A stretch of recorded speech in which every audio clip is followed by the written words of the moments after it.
Før jeg startede på IT-didaktisk design, har jeg læst på en fri lærerskole, hvor jeg er uddannet medielærer.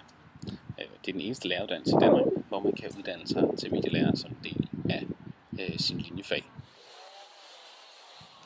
For mig er studiepolitisk arbejde super vigtigt, og jeg bruger en del af min fritid på at sidde og arbejde i DSR, hvor jeg er økonomiansvarlig. Jeg glæder mig rigtig meget til at starte på IT-didaktisk design og møde alle mine medstuderende.